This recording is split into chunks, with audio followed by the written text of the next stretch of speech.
Voilà, merci Seigneur, alléluia, gloire à Dieu, alléluia. Voilà, on est bien dans la maison du Seigneur. La Bible nous enseigne qu'il vaut mieux passer une heure dans les parvis de Dieu que 1000 autres ailleurs. Alléluia, gloire à Dieu. Là, on est bien ici. En vrai, on est bien. Hein, on est bien. Tu as moyen d'être sauvé, que je te dise. Et toi, tu as moyen d'être béni, alléluia. Ceux qui appartiennent à Dieu, ils ont le moyen d'être bénis dans cette soirée s'ils ont décidé d'ouvrir leur cœur. Gloire à Dieu. Alléluia. Il a dit que rien ne se fait sur la volonté de Dieu. Et puis c'est dans la volonté de Dieu que vous pouvez être bénis. Alléluia. C'est dans sa volonté. Alléluia. Moi, j'aimerais bien voir la main de Dieu agir. Ah, vous aimerez aussi. Alléluia. C'est ce qu'a dit Moïse. Il dit, je voudrais voir la main de Dieu. Alléluia. Et puis Dieu l'a couvert de sa main. Alléluia.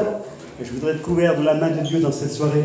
Je voudrais que cette réunion soit pas une réunion, mettons, voilà, cette réunion, parce que dans une réunion, on peut dire plein de choses. Là, c'est la réunion spirituelle. Il y a des réunions dans le monde où il y a plein de choses de dites. Ce soir, c'est la réunion spirituelle. On a besoin de ressentir cette bonne ambiance spirituelle. Je remercie le frère TJ qui nous a dirigé dans les chants de cantiques. Ces beaux témoignages tout à la gloire de Dieu. C'est merveilleux, alléluia. Vous savez, ce sont des vies qui ont été transformées par la puissance de Dieu. Je sais qu'il y a nos amis ici qui ne sont pas trop venus à la réunion, mais je sais qu'il y a des chrétiens fervents, alléluia, qui connaissent la parole de Dieu. Ils savent ce qui est marqué dans la parole de Dieu. Alléluia. On ne peut pas dire n'importe quoi. Hein? Alléluia. Voilà, j'aimerais vous dire, il y a 2 textes. On va prier le Seigneur après. Alléluia. J'aimerais vous dire le premier texte, c'est Psaume 18, verset 29 pour les Béréens, c'est-à-dire ceux qui lisent la Bible. Voilà, Psaume 18, verset 29. Il va dire comme ça, avec mon Dieu, je franchis une montagne. Alléluia. Gloire à Dieu, c'est David qui va le dire. C'est l'homme selon le cœur de Dieu. C'est le roi David. Alléluia. Et puis, il va dire un autre texte, toujours le même David, toujours l'homme selon le cœur de Dieu. Il va dire, avec Dieu, nous ferons des exploits. Gloire à Dieu. Gloire à Dieu. Je le répète, avec Dieu, nous ferons des exploits. C'est merveilleux. Alléluia. Voilà, gloire à Dieu. Alléluia. Voilà, je vais demander à un frère de prier le Seigneur. Je vais demander à Daniel qui puisse se lever et prier le Seigneur. Alléluia. Pour la gloire, l'adoration. Merci pour cette soirée, pour ces moments passés avec moi. Oui, mon Père. Seigneur Dieu, tu vois ton serviteur. Oui, Seigneur. Et Seigneur Jésus, pose ta main sur lui. Père d'amour, tous les mots de ta vie, Seigneur Jésus, sur son cœur, Dans tes mains, Dieu c'est Tout-Puissant. apporté, mon Jésus, avec toute ta puissance, toute ton autorité, mon Sauveur. Seigneur Jésus, prépare nos cœurs, mon Sauveur. Remplis-nous en cette soirée. Et toute la gloire. Amen. Voilà, alléluia. Gloire à Dieu, alléluia. Voilà, j'aimerais vous dire quelque chose. J'aimerais vous dire que Dieu a toujours raison. Allez, vous pensez ça, vous? Et puis des fois, ça nous semble compliqué. Hein. Et puis même, pardon Seigneur, mais c'est des fois, ça nous semble absurde que Dieu a toujours raison. Imaginez-vous que lui a engrangé dans le ciel. Engrangé, ça veut dire qu'il a amassé dans le ciel. Il a amassé des tonnes et des tonnes de grêle. D'un talent, 50 kilos. Ce sont des réserves que Dieu a mis dans le ciel. Eh ben, j'aimerais vous dire, dans la folie de Dieu, dans cette folie à lui, là, que Dieu a engrangé, qu'il a réservé dans le ciel des bénédictions d'abondance pour toi. Alléluia. Et c'est vrai, frères et sœurs. Il y a des fois des choses qu'on n'arrive pas trop à comprendre. Et puis comment ça se fait, on ne mérite rien, et puis on est béni. Alléluia. Et pourtant, on n'a rien mérité du tout. Et puis on arrive à la réunion, on ne s'est pas forcé, on s'est assis sur la chaise. On s'est mis à prier le Seigneur et puis le Seigneur nous bénit, alléluia. C'est formidable, alléluia. Alors, comment il fait le Seigneur? J'aimerais vous dire qu'il ne faut pas grand-chose pour que Dieu nous bénisse. J'aimerais vous dire que Dieu est capable de nous bénir au-delà de notre espérance. Et puis des fois, ce n'est pas avec grand-chose. Vous voyez, j'ai pris ce petit morceau de chiffon, ce ruban là. Ça ne paye pas de mine. Et ça, c'est l'inauguration d'une église. J'étais, je ne sais plus si c'est hier ou avant-hier, j'étais à l'inauguration de l'église de Rennes. Et puis, c'était merveilleux, alléluia, c'était bien. c'est deux de nos anciens qui ont été élus responsables de l'église de Rennes. Alléluia. Pas la grande église, mais une église à Saint-Jacques où on met déjà au moins une centaine de personnes. C'est formidable. Et puis là, Fanfan, il était là avec tous les serviteurs de Dieu, il est pas mal. Et puis voilà, il dit on va couper le ruban. Alléluia. Et puis il a dit quelques mots, c'était formidable. Et puis il a coupé le ruban. Et puis ça fait que par terre, je dis, il y a ce grand ruban là, je l'ai pris un petit morceau, je l'ai coupé, et je me suis mis à penser.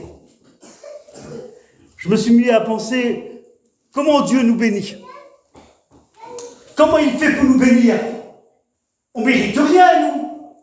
Nous sommes des hommes et des femmes avec des penchants différents, avec des façons de faire différentes, où vraiment, des fois, on passe à côté de la plaque. Vrai, les frères hein, et les sœurs. Il y a des fois, on passe à côté de la plaque. On n'écoute même pas celui qui prêche.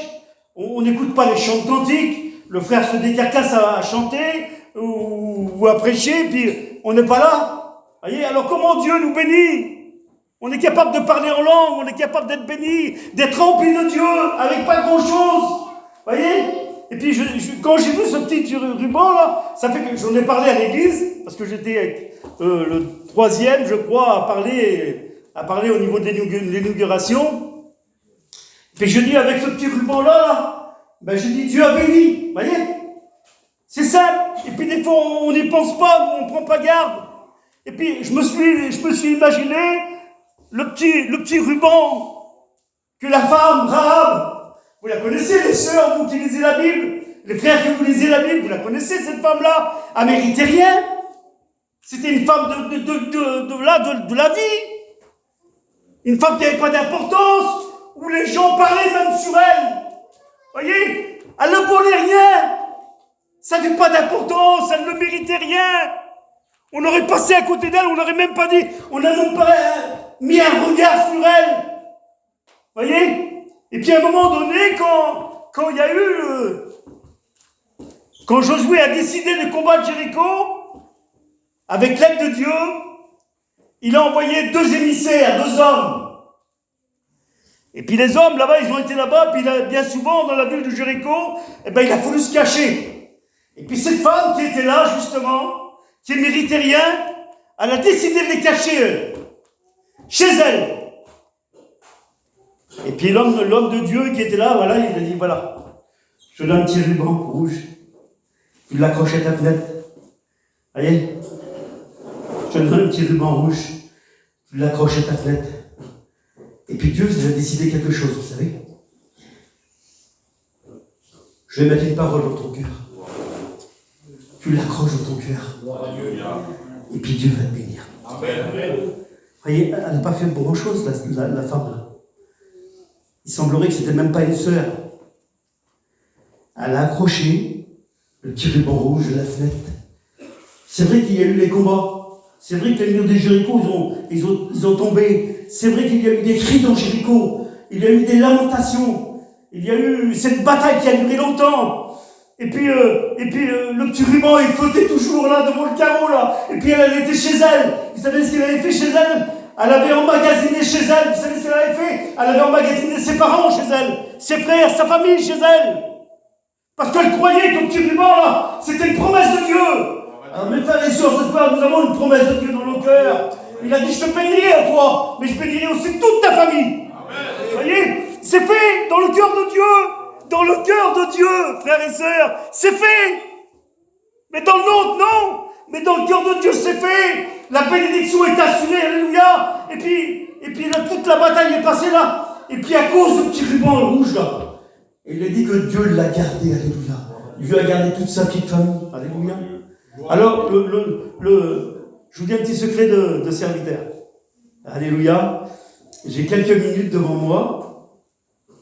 Alors, je les ai marqués ici.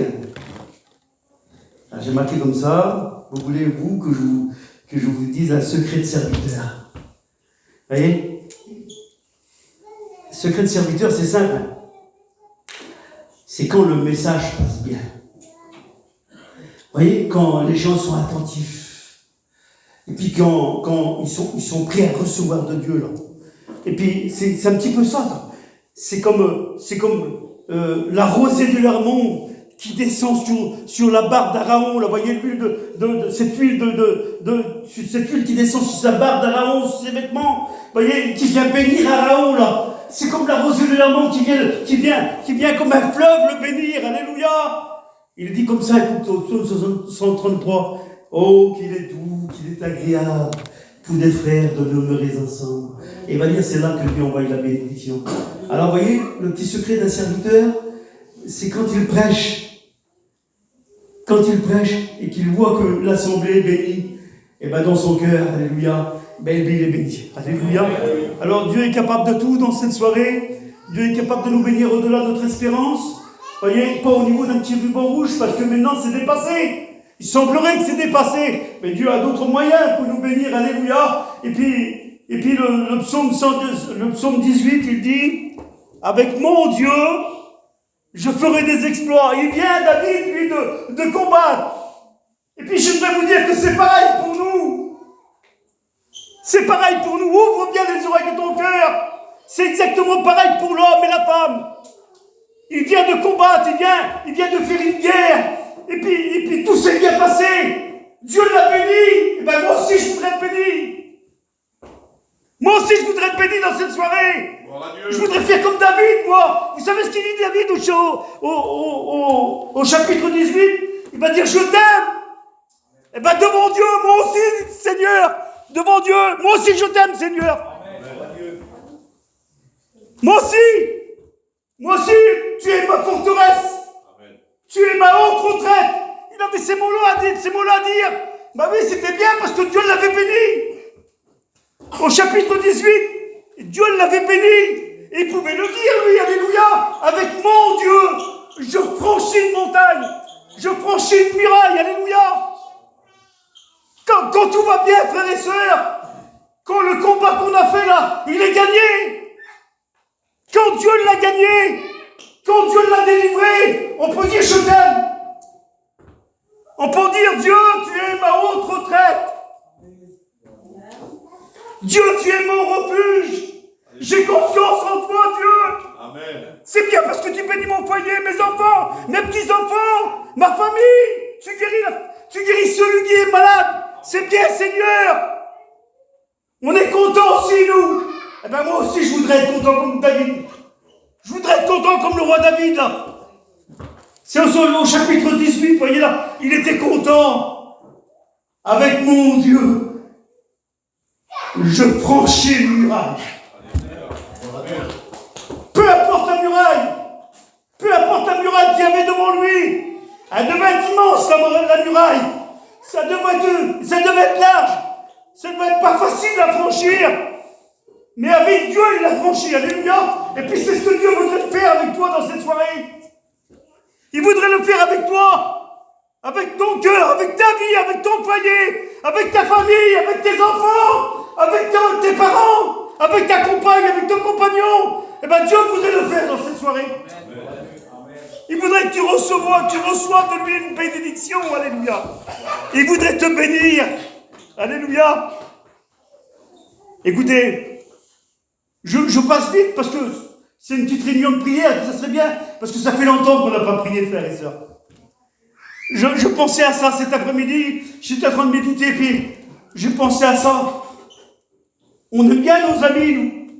Devant Dieu, on prêche la plupart du temps pour nos amis. Parce que la Bible, elle dit, sauvez-en d'autres. Tout ce que ta main trouve à faire, fais-le. Oui, Marcel, fais-le. Et c'est ce qu'on fait avec les frères. On prêche de l'évangélisation. On essaie d'attirer les âmes à Dieu, de les tirer de l'enfer, de les ressortir des mains du diable. Alléluia. Et c'est ce qu'on fait tous les jours. Mais la prière, frères et sœurs, c'est important. La prière est capable de faire déplacer une montagne. Est-ce que vous le croyez? Alléluia. Et puis là, il y a le petit texte. Le petit texte que j'ai lu au début. Avec Dieu, nous ferons des exploits. Amen. Ah, c'est formidable devant Dieu. Moi, je le crois, frère. Devant Dieu, je le crois. Avec Dieu, nous ferons des exploits. Alors, les exploits, c'est formidable. C'est pas des petites choses banales. Quand on parle d'un exploit, c'est pas banal. J'ai vu l'autre jour à la télévision, c'est lui qui a sauté le plus haut du monde. Enfin, bon, un truc mondial, quoi. Il a sauté le plus haut. Avec une barre, là, il a couru. Et puis il a mis la barre là-bas dans le coin, là-bas. Et puis il est monté en l'air à 6 mètres et quelque chose. Et puis il a sauté, il n'a pas touché la barre là. C'était le meilleur, c'était le plus beau, c'était vraiment un exploit. Un exploit, on ne le voit pas tous les jours. Un exploit, ça ne se voit pas tous les jours. Et puis Dieu voudrait faire un exploit avec toi. Amen. Ah, écoutez, je vous ai dit tout à l'heure que Dieu avait engrangé dans le ciel des tonnes de bénédictions. Et puis nous, on les attend. Tu attends, tu dis? Allez, on les attend, hein. On attend la bénédiction. Puis il y a longtemps qu'on attend la bénédiction. Puis il y a combien de jours que tu attends pour la bénédiction? Tu es dans ta petite chambre, tu es chez toi, tu es dans ton auto, dans ton camion, et puis des fois tu pleures. C'est pour toi la bénédiction, t'attends toujours, toi. Il y a eu des mauvaises nouvelles. On essaye de grappiller un petit peu quelque chose de bon, mais il y a toujours ces mauvaises nouvelles, elles sont toujours là. Alors j'attends la bénédiction. Avec Dieu, je ferai les exploits, alléluia. Et puis là, il est là, David. Il a un grand combat à faire. Il prépare tout. Il met tout à son avantage. Et puis je vous avoue, mes frères, qu'on est des chrétiens. Ça paye pas de mine. Peut-être mes amis, vous ne voyez pas. Mais on est des chrétiens. On ne compte pas sur nos propres forces à nous. Nous, on compte sur les forces de Dieu. On sait que Dieu est capable de faire des exploits. On sait que Dieu est capable d'ouvrir le ciel et de venir nous bénir personnellement. On le sait, ça, nous. On le sait, on l'a vu des dizaines de fois où Dieu est venu intervenir, alléluia. Où Dieu a fait des exploits, où Dieu a fait des œuvres merveilleuses dans nos cœurs, dans nos vies, à l'intérieur de nos familles. C'était formidable. Écoutez, et puis là, David, au chapitre 60, il est là, il est en train de préparer un combat. Il prépare sa vie premièrement. Il se met en prière. Il prie le Seigneur. Il est jeune. Il met tout en montage. Il connaît Dieu, lui, il le connaît parfaitement comme un chrétien qui connaît son maître, qui connaît son Père dans le ciel. Il le connaît. Il sait que Dieu est capable de tout. Et puis là, à un moment donné, là, il va regarder tout son armée qui est là. Et puis, il va faire le nécessaire pour son armée. Vous savez ce qu'il va faire? Il va les préparer au combat. Alors, pour les préparer au combat, il va certainement les rassembler. Et puis, il va leur mettre les armures, le casque. Il va leur mettre la cuirasse. Il va leur donner le bouclier. Il va leur donner l'épée pour se défendre, c'est important. Il va les préparer. Ils savent qu'il y a une guerre importante à faire là. Et puis ça va des fois durer des jours et des jours. Et puis le peuple va y aller, ils vont tous aller en guerre. Et puis là, ils sont en train de se battre dans une vallée. Et puis on l'a surnommée, la vallée là, la vallée du sel. La vallée du sel. Et la vallée du sel, c'est les serviteurs le connaissent, c'est la vallée d'Achor. Et puis la vallée d'Achor, vous savez ce que ça veut dire? Ça veut dire que Dieu change le mal en bien. C'est marqué aussi dans le livre de Daniel. Dieu change le temps et les circonstances. C'est-à-dire Dieu change le mal en bien. Alléluia. Vous savez, on a confiance, nous. Puis bien souvent, il y a du temps. C'est long des fois la bénédiction. Et puis là, David regarde son armée, ils sont là, ils sont en combat, ils sont partis combattre. Là. Et puis le combat est dur. Il y a des coups de part et d'autre. et puis ils reçoivent des coups, ils sont blessés, c'est grave. Et puis, deux fois chez nous, frères et sœurs, il y en a qui sont blessés. On ne les voit pas, les cicatrices, on ne les voit pas. Mais ils ont été blessés gravement. Ils sont toujours au combat, mais ils sont blessés. Un petit peu comme dans l'armée à David. Et là, qui sont blessés, ils étaient là. Et puis David faisait le tour comme ça, là. Il regardait son armée. Et puis là, à un moment donné, une fois que la guerre est pratiquement terminée, il y a eu des jours de combat, il y a eu des journées longues où vous étiez fatigués, où vous étiez terrassés, ils étaient exterminés par le combat tellement qu'il était dur. Et puis ça vous arrive pas, mes frères et sœurs, vous, que des fois c'est externellement, c'est fatigant. On ne reçoit pas de bénédiction. On attend, on combat. Mes sœurs, vous êtes en prière le matin, comme vos maris ne sont pas là, comme il n'y a pas beaucoup de bruit, et puis des fois comme les affaires sont terminées, vous êtes chez vous, vous avez votre petit foulard là, et puis vous êtes dans votre chambre, ou alors vous êtes 2-3 là, et puis vous êtes en train de prier, et puis bien souvent c'est dur. Le combat est dur. L'adversaire il est arrogant, il est méchant. Et puis là c'était les Syriens, ils étaient méchants. C'était un peuple méchant. Et puis à un moment donné, David va regarder son armée. Il va les compter. Et puis je vous avoue, des fois on compte les défaites. Ça ne vous arrive pas d'avoir des défaites dans votre vie spirituelle? Et pourtant, au préalable, David, dans le chapitre 18, avec mon Dieu, je franchis une muraille. Et puis là, il pouvait dire, je t'aime, Seigneur. Je t'aime, Seigneur. Tu m'as haute retraite. Oui, Seigneur, j'ai confiance en toi. Quand il y a une victoire de gagner, on est content. Quand il y a une bénédiction, on est content. Quand il y a une âme qui s'approche de Dieu, on est content. Quand il y a une famille qui est sauvée, on est content. C'est vrai, devant Dieu, c'est vrai. Mais des fois, on voit le temps long. On voit nos enfants qui n'approchent pas Dieu.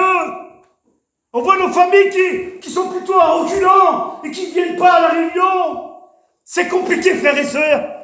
Et puis là, je vous avoue, nous, on combat contre un adversaire. On l'appelle le prince de ce monde. C'est aussi un Syrien. C'est une bête féroce. Il fait du mal. Et quand il frappe, il fait du mal. Il nous blesse. Et puis bien souvent, on est blessé. On est blessé par les paroles. On est blessé par les injures. On est blessé par plein de choses.